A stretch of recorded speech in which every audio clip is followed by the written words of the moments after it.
Hello everyone, welcome to Keep Learning. Today we are discuss about how to find indeterminacy of structure.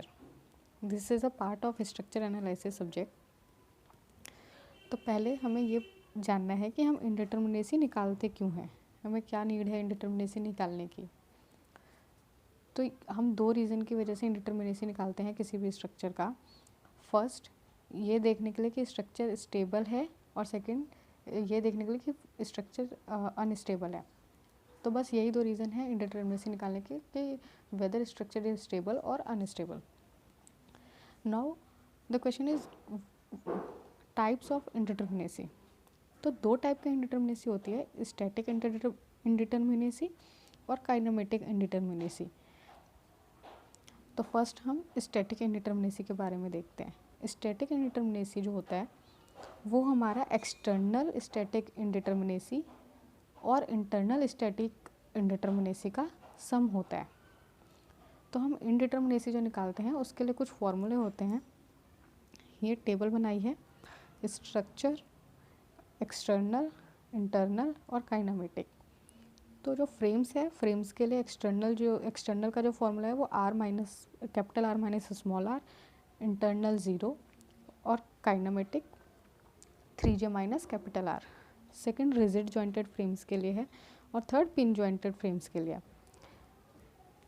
Now हम इसमें देखते हैं कि capital R, small R, A, M, J, इन सब का means क्या है, मतलब ये सारी चीज़ें क्या हैं, ये टर्म्स क्या डिफाइन करती हैं। तो जो कैपिटल आर होता है वो है number of unknown reaction components, जितने भी अननोन रिएक्शन लग रहे हैं उसका कंपोनेंट। जो स्मॉल आर होता है वो होता है अवेलेबल कंडीशन ऑफ इक्विलिब्रियम, जैसे कि हॉरिजॉन्टल, वर्टिकल, ये इज इक्वल टू में 0 plus additional equation due to internal hinge या किसी लिंक की वजह से। ठीक है। नाउ एम होता है नंबर ऑफ मेंबर्स, जे होता है नंबर ऑफ जॉइंट्स और ए होता है नंबर ऑफ क्लोज्ड एरिया। अब हम देखते हैं कि कैपिटल आर हम कैसे फाइंड करते हैं। तो फिक्स्ड के लिए जो हमारा कैपिटल आर होता है वो हमारा 3 होता है, क्योंकि हमारा एक फोर्स वर्टिकली लग रहा है, एक हॉरिजॉन्टली लग रहा है और एक यहाँ से लग रहा है। तो इसका हमारा कैपिटल आर जो होता है वो 3 होता है। रोलर्स के लिए क्या होता है, हमारा कैपिटल आर 1 होता है, और हिंज के लिए क्योंकि इसमें दो ही फोर्स लग रहे हैं तो 2 होता है, दो ही रिएक्शंस लग रहे हैं तो 2 होता है। अब हम एक एग्जांपल ले लेते हैं। ये हमारा एक स्ट्रक्चर है, इसमें ये रोलर है तो इसका आर हमारा 1 था जैसे कि हमने पहले देखा, और ये हिंज है तो इसका आर हमारा 2 है। तो टोटल हमारा आर क्या हो जाएगा, 1 + 2 इज इक्वल टू में 3।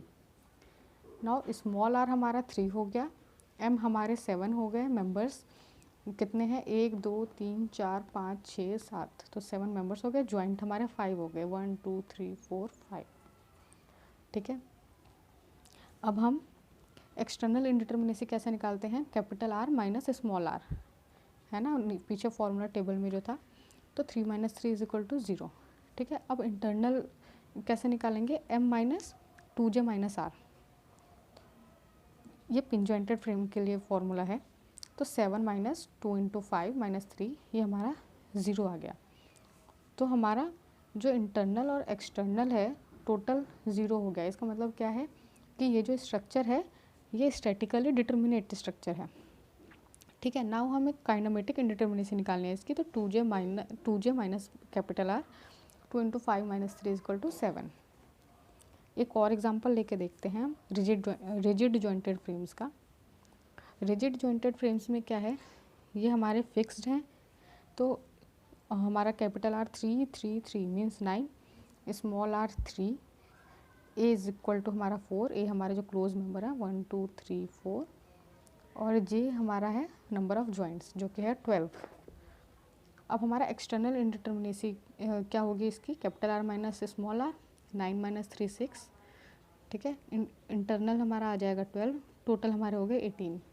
नाउ काइनेमेटिक इंडिटरमिनेसी हमारा क्या आएगा, 3j minus R means 3 × 12 - 9 is equal to 27। So basically हमें ये हमारे लिए टेबल इम्पॉर्टेंट है। इस टेबल के आपने अगर फॉर्मूले याद कर लिए तो कोई भी क्वेश्चन सॉल्व करना फिर इजी रहेगा इंडिटर्मिनेसी निकालने के लिए। Thank you for watching this video. Please do like, subscribe and share this channel.